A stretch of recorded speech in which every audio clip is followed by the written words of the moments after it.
প্রিয় সপ্তম শ্রেণীর শিক্ষার্থীরা, শুভেচ্ছা নিও। আজকে আমি তোমাদের বাংলাদেশ ও বিশ্ব পরিচয় বিষয়ের নতুন বই থেকে সপ্তম অধ্যায় বাংলাদেশের জনসংখ্যা পরিচিতি এর ৬৯ পৃষ্ঠা থেকে কাজ ২ এর সমাধান করে দেব। প্রথমে তোমাদের বলবো, যারা আমার চ্যানেলটি সাবস্ক্রাইব করো নাই তারা আমার চ্যানেলটি সাবস্ক্রাইব করবে এবং আমার সাথে থাকবে। তাহলে চলো আমরা ক্লাস শুরু করি। বাংলাদেশ ও বিশ্ব পরিচয়, সপ্তম অধ্যায়, পৃষ্ঠা নং ৬৯, কাজ ২। বাংলাদেশে আন্তর্জাতিক স্থানান্তরের কারণ ও প্রভাব চিহ্নিত করো। তো চলো এখন আমরা এর সমাধান দেখে নিই।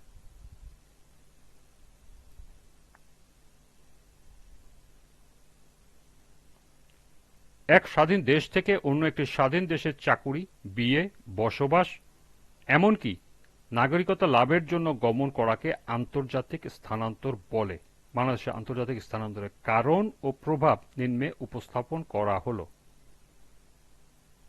বাম পাশের কলমে আছে আন্তর্জাতিক স্থানান্তরের কারণ এবং ডান পাশে আছে আন্তর্জাতিক স্থানান্তরের প্রভাব। প্রথমটি হল বিদেশে কর্মসংস্থানের সুযোগ, এর প্রভাবে রেমিটেন্স প্রবাহ বৃদ্ধি পায়। ২. দেশীয় অর্থনীতিতে গুরুত্বপূর্ণ অবদান রাখে।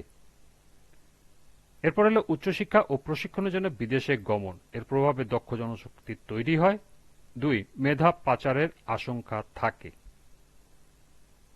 এরপরে রাজনৈতিক আশ্রয় বা নিরাপত্তার খোঁজে স্থানান্তর, এর প্রভাব হল ১. রাজনৈতিক আশ্রয় প্রার্থী হিসাবে পরিচিত হয়। ২. আন্তর্জাতিক সম্পর্কের উপর প্রভাব ফেলে। এরপরে পরিবার পুনর্মিলন ও বিবাহজনিত অভিবাসন, এর প্রভাবে ১. সাংস্কৃতিক বৈচিত্র্য তৈরি হয়। ২. বিদেশে বাংলাদেশী সংস্কৃতির বিস্তার ঘটে। এবং সর্বশেষ ব্যবসা বাণিজ্য ও বিনিয়োগের উদ্দেশ্যে বিদেশ যাওয়া, এর প্রভাবে ১. বিদেশি বিনিয়োগ বাড়ে। ২. উদ্যোক্তাদের অভিজ্ঞতা বাড়ে এবং প্রযুক্তির স্থানান্তর হয়। এই ছিল ৬৯ পৃষ্ঠার কাজ ২ এর সমাধান। আজকের ক্লাসটি এ পর্যন্তই।